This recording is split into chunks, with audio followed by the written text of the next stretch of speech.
रूपाय नमः। ओम श्री सद्गुरवे नमः। ओम श्री धन्वंतरे नमः। आपल्या सर्वांचे मी प्रथमच आभार मानतो। आयुर्वेद हा विषय आणि त्यातला मधुमेह आणि हृदयविकार, प्रथम मी आपल्याला सांगू इच्छितो की आयुर्वेद जो आहे तो आयुर्वेद म्हणजे अत्यंत काहीतरी गूढ असा विषय। आणि पूर्वीच्या म्हणजे माझ्या लहानपणची गोष्ट आहे की वैद्य असायचे, त्यांनी नाडी पाहायची आणि मग एक असं काहीतरी प्रत्येक बाटलीतनं थोडं थोडं थोडं थोडं औषध काढून पुड्या बांधून द्यायच्या आणि त्यामुळे त्याला एक वेगळं वातावरण निर्माण व्हायचं।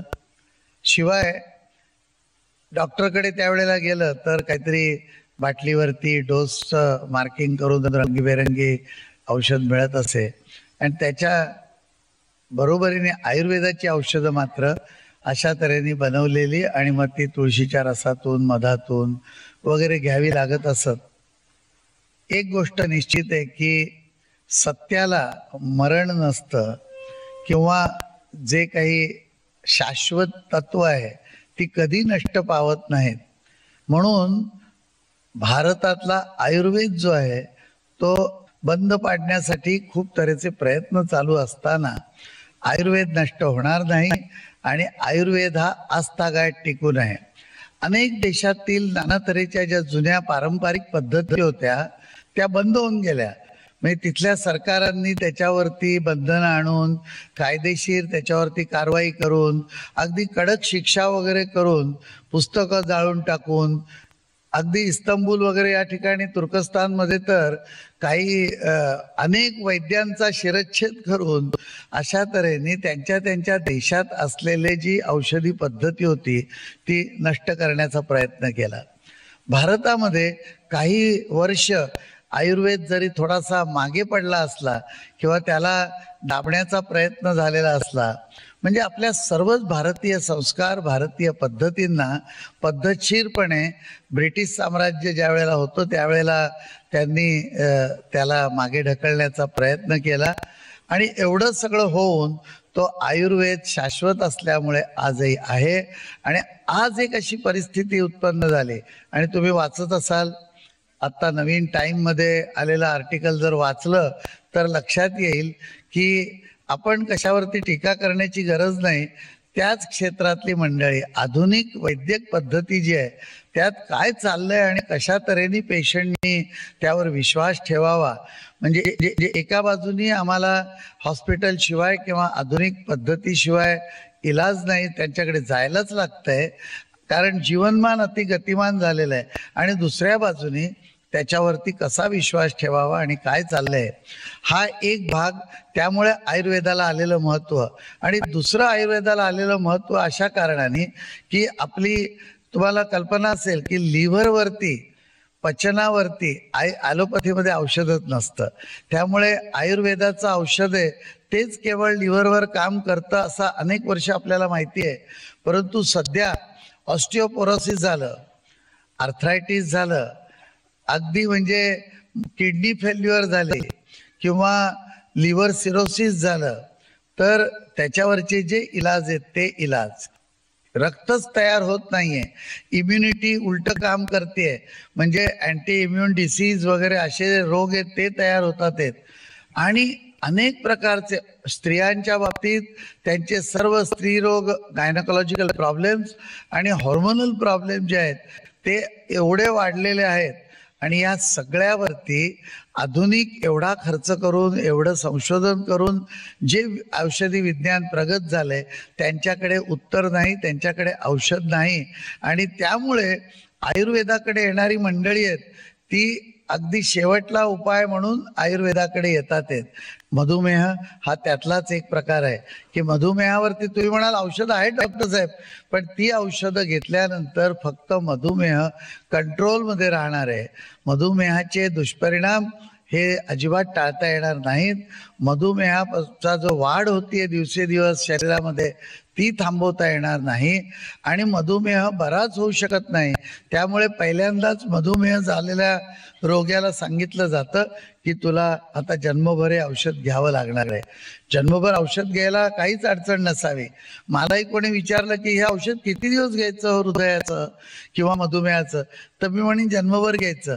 परंतु जसं आपण जन्मभर जेवतो त्या मर्यादेमध्ये औषध जर मिळालं की जेवणामुळे आपली ताकद वाढते, जेवण हे आवश्यक असतं, त्याचे दुष्परिणाम कुठलेही होत नाहीत, तसं औषध पाहिजे. परंतु औषध तर खायचं आणि दुष्परिणाम नवीन नवीन रोगांना आपण वाव द्यायचा शरीरामध्ये, याला जन्मभर औषध घेता येणार नाही. आणि तसं ज्या वेळेला एखादा सांगतो त्यावेळेला आपल्याला इलाज नाही. त्यामुळे काय झालं की सर्व जगाने प्रयत्न करून पाहिले की हे भारतीय जे काही विद्या आहे ही त्याला आपल्या देशात प्रवेश करता येऊ नाही. मग असं तर काही चालत नाही, सध्याचे कायदे तसं अलाउ करत नाही.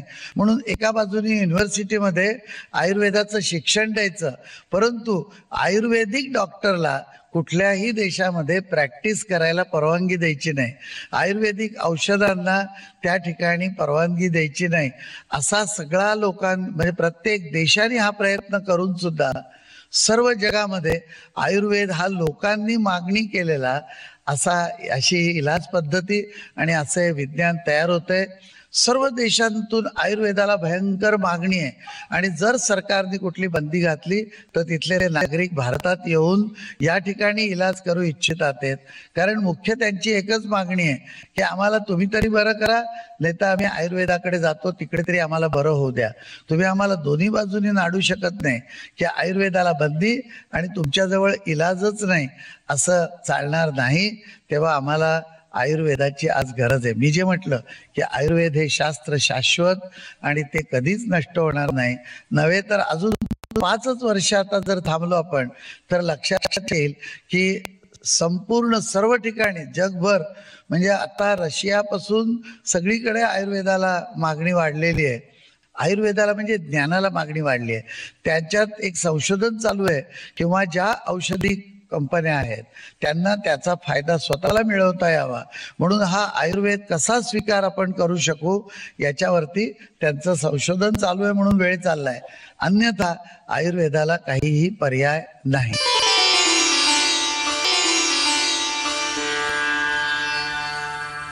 आता एक गंमत आपण मधुमेहापासून सुरुवात बघूया की मधुमेह हा रोग काय. तुम्ही सर्व म्हणाल की मला हल्ली थकवा जाणवतो, जेव्हा असं वाटत नाही किंवा एकूणच अंग मोडतं, असं काहीतरी होतं. म्हणून डॉक्टरकडे गेल्यानंतर रक्त तपासलं आणि रक्तामध्ये साखरेचं प्रमाण हे प्रमाणापेक्षा अधिक सापडलं. आता कुठलं प्रमाण काय, मी आता 70 वर्ष पूर्ण केलेली आहेत. तेव्हा माझं ज्या वेळेला 40 वगैरे असं वय होतं तेव्हा मी सकाळी उठताना माझी शर्करा 60-62 असायची आणि ती खूप वर्ष, म्हणजे आता सध्या माझी 80 असेल. तर ही शर्करा त्यावेळेला 64 का आणि आता 80 का, आणि मी कितीही गोड खाल्लं तरी सुद्धा माझी साखर वाढत का नाही. आणि आता जे आपण म्हणतोय की साखर खाऊ नये नाही तर डायबेटीस होईल, तर आधी मुळामध्ये डायबेटीसच्या रोगाचं निदान हे रक्तातली शर्करावरून नुसतं करता येत नाही. पण यांनी असं पाहिलं की रक्तात ज्या अर्थी साखर उरते त्या अर्थी हा एक रोग आहे आणि ही रक्तातली साखर जर काढली नाही तर चिकट झालेलं रक्त, जाड झालेलं रक्त किंवा दूषित झालेलं रक्त हे हार्टला पेलवणारं नाही किंवा शरीरात ज्या रक्तवाहिन्या आहेत काही ठिकाणी फार सूक्ष्म आहेत त्यांच्यातून ते रक्त जाड जाऊ शकणार नाही. म्हणजे मग इतर नाना तऱ्हेच्या व्याधी उत्पन्न होतात. त्यामुळे रक्तातली साखर काढायची हा इलाज आणि रक्तात साखर असणं हा रोग, पहा किती चुकीची समजूत आहे. रक्तात साखर असणं हा रोग नाही आहे, रक्तात साखर का राहिली हा रोग आहे. आणि ती शरीर रक्तात का ठेवतंय, आपल्याला साखरेशिवाय, म्हणजे लहानपण देगा देवा मुंगी साखरेचा रवा, आपण हे सर्व ऐकतो. साखरेशिवाय, मी अगदी सुरुवातीची गोष्ट आहे, मला वाटतं 85 साली मी एकदा जगप्रवास करून त्यातल्या खेडेगावातनं वगैरे गेलो, तिथल्या वयस्कर मंडळींना गाठलं आणि त्यांना काही त्यांच्या चालीरीती विचारल्या. त्यामध्ये 2 महत्वाचे प्रश्न हे होते की तुमचा आहार काय असायचा, आणि दुसरा महत्वाचा प्रश्न होता की स्त्रियांचे आचार कसे असायचे. म्हणजे त्या तिथे काही मासिक धर्म पाळत होत्या का, त्यांच्या बाळंतपणात त्या काय काळजी घेत असत. तेव्हा या 2 गोष्टींवरती मी संशोधन केलं आणि तुम्हाला आश्चर्य वाटेल की संपूर्ण जगात जरी घरात कोणी मेला तरी सुद्धा गोडच खाऊ घालण्याची पद्धत होती.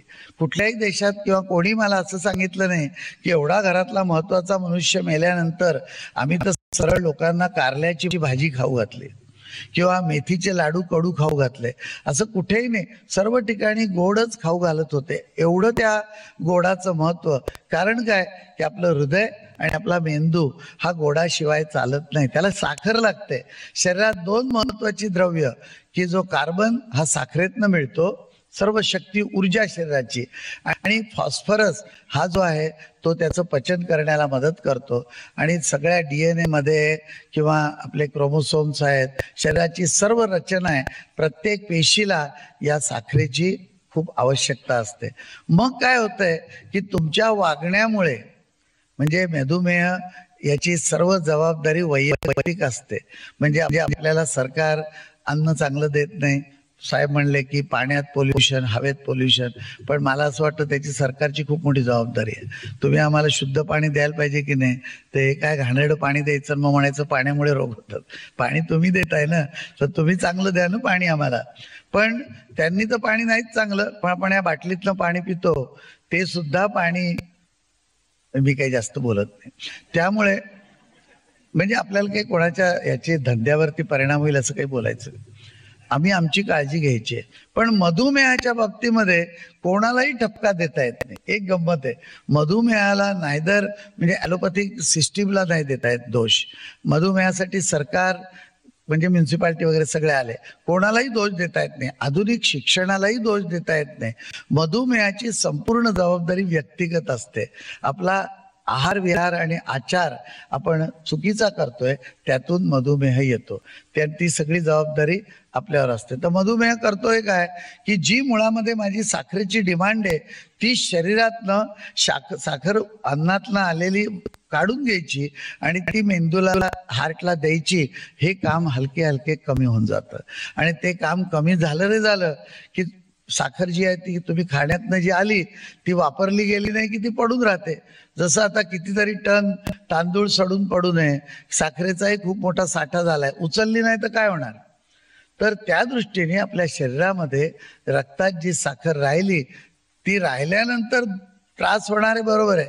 पण मधुमेहाची ट्रीटमेंट करत असताना शरीराने साखर योग्य वेळी उचलून घ्यावी, त्याची शक्ती बनवावी, हा आपल्यावरती इलाज करण्याची जबाबदारी आहे. आणि रोग काय की शरीर साखर पचवत नाही, हा रोग आहे. शरीरात रक्तात साखर राहते, हा रोग नव्हे.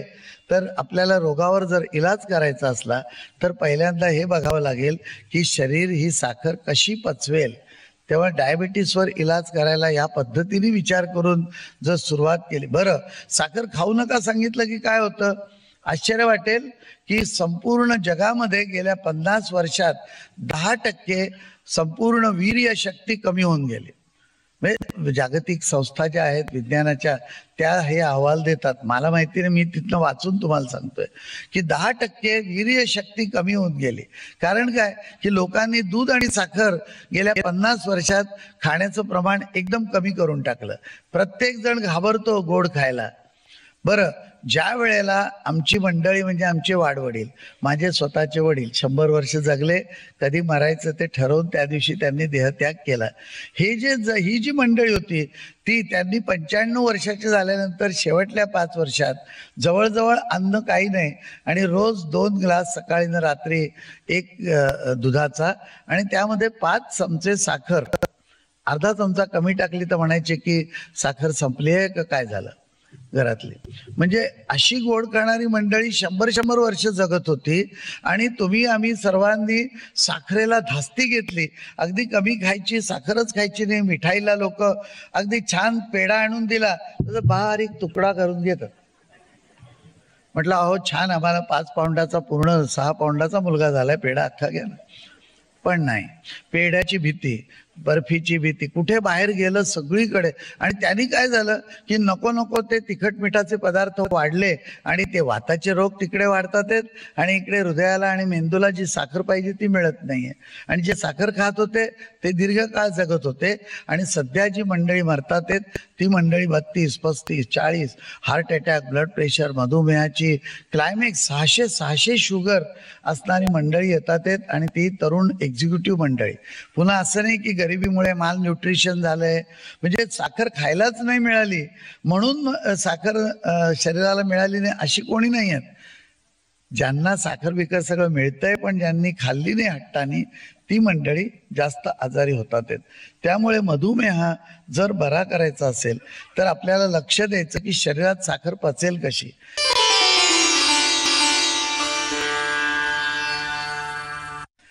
अन्न पचत नाही म्हणून लोक काय करतात, रात्री एक मोठं कुठलं तरी चूर्ण आहे ते घेतात पाण्याबरोबर, म्हणजे सकाळी शौचाला साफ होते.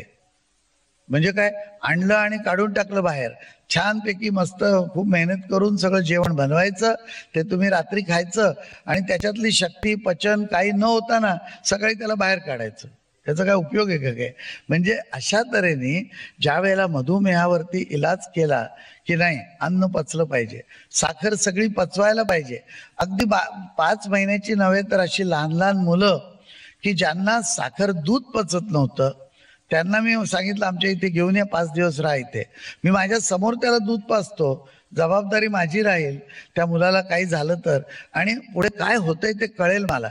दुधाचा चमचा लावला की सगळं बाहेर पडायचं दूध आणि त्या मुलाला अजिबात आत टिकायचं नाही, म्हणजे आत गेलं की 2 मिनिटांनी उलटीसारखं बाहेर यायचं. तर अशी सर्व मुलं जी होती त्यांना दूध पचवता येतं. आणि जी मंडळी आली त्यांना आम्ही म्हटलं की आधी पहिला डायबिटीसचा इलाज म्हणजे आजपासून तुम्ही 2 चमचे साखर सुरू करायची, आपल्याला 5 चमच्यापर्यंत जायचंय आणि ते तुम्ही ज्या दिवशी खाल त्या दिवशीच तुमचा मधुमेह बरा होईल, अन्यथा साखर न खाता मधुमेह बराच होणार नाही. आणि मधुमेहाचे 55% रोगी बरे होऊ शकतात की ज्यांचं इन्सुलिन थांबलं, त्यांच्या गोळ्या थांबल्या आणि जे मर्यादित प्रमाणात साखर खाऊ शकतात. मग तुम्ही म्हणाल की शेवटी मर्यादित ना, पण मर्यादित म्हणजे पूर्वी जे 20-20 मोतीचुराचे लाडू खाणारे लोक होते ते सध्या नाहीच आहेत ना. आहे का कोणी 5 वाट्या श्रीखंड कोणी आहे का इथे? किंवा आमच्या इथे मी पाहिलेलं आहे की ताटभर जिलब्या आणल्या वाढायला चांदीच्या ताटात, सगळं जेवण झाल्यावर 1.5 तासानंतर पंगत, आणि म्हटलं की जो कोणी हे ताटभर जिलब्या खाईल त्याला हे ताट फुकट मिळेल. म्हणजे ताट सुद्धा आम्ही देणार आहे. आणि खाणारी मंडळी मी पाहिली होती. आपल्यापैकी कोणी आहे काय 10-12 जिलब्या? मग उगाच आपल्याला काही भरमसाठ खायचंच नाहीये. आम्ही कॅपॅसिटी कमी का केली? कारण आम्हाला काम नाही आहे ना सध्या, बसून काम करायचं, एअर कंडिशन मध्ये बसायचं आणि सगळ्या गोष्टी मशीन करतं. मग जिलब्या खाऊन पचवणार कोण? थोडी मेहनती पाहिजे नाही का? त्यामुळे आपण खात नाही, पण तुम्हाला एक 4-5 जिलब्या खाता आल्या पाहिजेत. कोणी वाढदिवसाचा पेढा दिला, बर्फी दिली तर एक खाता यायला पाहिजे. किंवा ती साखर मेंदूला जर नाही दिली तर मेंदूचे रोग हा यावेळचा विषय नाहीये. खरं पाहताना मेंदूचे रोग हा सध्याचा ज्वलंत विषय आहे. परंतु आपण मधुमेह हार्टचा आज बोलतो आहोत, तेव्हा आपण आपल्या हार्टला आणि मेंदूला साखर पुरवणं आपलं कर्तव्य आहे. आणि तुम्ही जर नाही पुरवली तर काय काय होतं मी तुम्हाला सांगतो. प्रत्येक मधुमेहाचा मनुष्य जो 10 वर्षे इन्सुलिन घेत होता किंवा गोळ्या घेऊन मधुमेह कंट्रोल करत होता, त्याच्या पायातली सेन्सेशन जातात, म्हणजे चप्पल घातली आहे की नाही कळत नाही. पुरुष असला, जर तरुण असला तर म्हणजे एका विशिष्ट 50च्या आतले त्यांना एवढं जाणवत नाही, परंतु अन्यथा पुरुषत्व कमी होऊन जातं, शरीर दुखतं. मला एका स्मशानातल्या माणसाने असं सांगितलं की पूर्वी म्हणजे म्हातारा मनुष्य आहे की जो तिथे 40 वर्ष स्मशानात राख गोळा करायला दुसऱ्या दिवशी जातो, त्यांनी मला सांगितलं की सध्या हाडं गोळा करायला मंडळी येतात तर हाडच नसतात, चुरा होऊन जातो सगळा. कारण त्याचा जिवंतपणीच हाडं इतकी खराब झालेली. आणि मधुमेह डायबिटीस असले की हाडाचं संपूर्ण आतमध्येच चक्काचूर होतो. आत्ताच एक केस परवा मी ऐकली की बसल्या बसल्याच हाड मोडलं. पडल्याने धडल्याने काही नाही असंही होऊ शकतं. त्यामुळे काय हाडं ऑस्टिओ मग आम्ही ते मला डॉक्टर काय म्हणे पण त्यावर आम्ही इलाज काढलाय. ऑस्टिओपोरोसिस मोजायचं मशीन आणलंय. मग ऑस्टिओपोरोसिस मोजायचं मशीन आणलं म्हणजे इलाज होतो का? नाही. आपल्याला डायबेटीस दूर करायला पाहिजे. डायबेटीस मधुमेहावरती इलाज करणं आवश्यक आहे. हा तुम्ही कंट्रोल करताय, करत राहा. एकदा का बरं व्हायच्या मार्गाने सुरू झालं की इन्सुलिनचा डोस आहे समजा सकाळी संध्याकाळी मिळून 52 युनिट चाललेत तर आपण 52 वरनं 42, 42 वरनं 32, 32 वरनं असं करत करत इन्सुलिन बंद करणार. इन्सुलिन बंद झालं पाहिजे. गोळ्या आहेत सकाळ संध्याकाळ 4 गोळ्या, त्या सगळ्या कमी करून अगदी एखादी 20 वर्षाची शरीराला सवय जर लागली तर अर्धी गोळी म्हणजे अशी मंडळी आहेत आणि असे बरे झालेले अनेक आमचे पेशंट आहेत. म्हणून मी एवढ्या कॉन्फिडन्सली इथे तुमच्या समोर बोलतोय की बा असं नाही मी नुसतं काहीतरी सांगतोय. तर डायबिटीस बरा करता येतो. आधी मेंदू आपलं जे ठरवेल ना तसं शरीर चालतं. त्यामुळे मेंदूत ना हा विचारच काढून टाका की डायबिटीस बरा होत नाही. डायबिटीस बरा होतो आणि डायबिटीस व्यवस्था करणार आहोत आणि ती व्यवस्था केली तर मधुमेह बरा होतो. तरी न बरा होणारे लोक आहेत का? आहेत. का? कारण की त्यांची जी जीवन पद्धती आहे त्या जीवन पद्धतीमुळे किंवा त्यांनी जी शरीराला अनेक वर्ष ट्रीटमेंट घेऊन त्याच्यातून आता जे शरीरात दुष्परिणाम झालेले आहेत त्याला सगळ्याला एकदम रिपेअर होणं शक्य नाही. तर काही मर्यादेत थोडा मधुमेह शिल्लक राहू शकतो.